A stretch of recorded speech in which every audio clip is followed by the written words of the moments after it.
Let's get right to the heart of the matter, Ben. This is going to be a tough weekend for the Clays down at the Short Track Nationals. You're going to be down there, obviously, making the call. I think you're going to be making the call with Brian Holbert again, as you normally do. Yes, sir.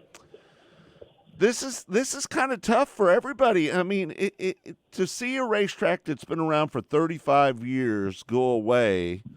I know it wasn't easy for the Clays to sell that racetrack because they're emotionally attached to it. What does this mean for the Short Track Nationals and the Clay family? Just kind of. Well, I can tell you this. Yeah. The Short Track Nationals will live on. There's a plan in place there that I think people don't have to think real hard. They could probably figure out what the plan is. And, unless something crazy happens, there will be a Short Track Nationals next year. But apart from that, I mean, this is the Clay family moving into the next phase of their life, Joe Sr.'s getting older. Joe Jr.'s focused on his business. He hasn't been real involved in the racetrack the past few years. And, Tracy, this has been her life for 35 years. And just like I told her, I said, from a selfish standpoint, I'm pissed off at her. But from a friend, I couldn't be more proud for her. Yeah. And, this is a tough business. It's Scott. You went up and down the road. And it's hard enough doing a series. It's hard when you got a racetrack. It's really hard. Yeah. And, she's got nothing left to prove. She doesn't know anybody anything. And, I'm proud that she can move into the next phase of her life.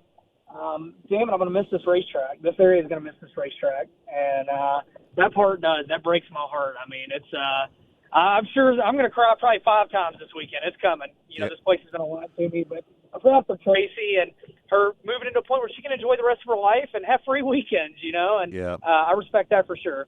I kind of feel the same way. I'm back home now. I'm home every day. I sleep in my bed every night. It feels good, to be honest with you, after 13 it years does. being And on I've the changed road. my schedule the past few years. Back when I went full-time in racing and you and I hooked up and you gave me the opportunity and I went out there with you guys with ASCs for a couple of years. And, man, I do 130, 140 races. And you just get to a point as you get older, you want to enjoy life a little bit. Don't get me wrong. I still do 70, 80. Right. But, I'm cutting it back. I'm picking my shots. And I don't blame Tracy. People don't realize a racetrack that races on a Saturday is not a Saturday or a Friday-Saturday job. It's a Saturday to Saturday job. It's a 7-day-a-week job. It never ends. Yeah, no doubt about it.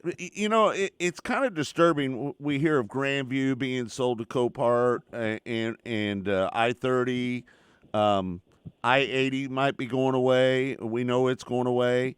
And there's rumors that maybe Devil's Bowl might be going away.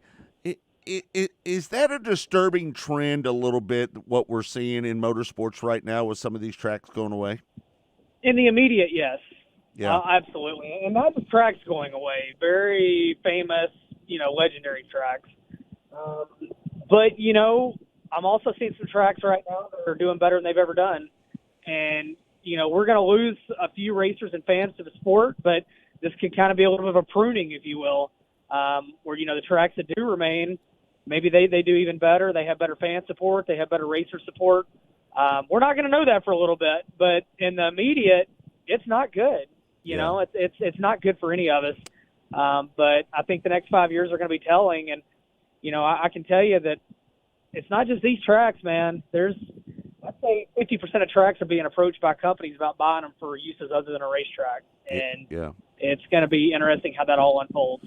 Ben, I've said this over the course of the last 10 years, but do you think by eliminating some racetracks that it could make racing stronger in the end by eliminating some of the tracks that are struggling, and maybe some of those teams that race at these other racetracks go to new racetracks? Yeah. I mean, I've been saying it for over a decade, and when I say it, people look like I got an arm growing out of my forehead. Right. Just like any business, you get oversaturated. Yep. You get overpopulated. You do. And, but not to sound hypocritical, I mean, sometimes we know the tracks that probably would help us all if they go away. Right. Yeah. These that have gone announced this year, for the most part, are not those tracks, though. And that's the part that has me a little concerned. Yeah. So, again, I think the next 5 years are telling. I definitely don't think it's doom and gloom. Oh, this sport's dead. I mean, we're seeing record car counts at some events, in a year where you can't get parts. And It's been hard to get tires. And diesel's $6 a gallon pushing in some areas.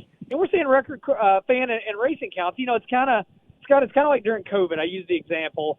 Our sport is kind of inverse to the rest of the economy. During COVID, everything else struggled, shut down, whatever. We had record profits. We had record car counts. Yeah. Here we are in a year where we're on the edge of a recession, and I'm not saying it's always going to be this way, but it's kind of like everything else decreases, we increase.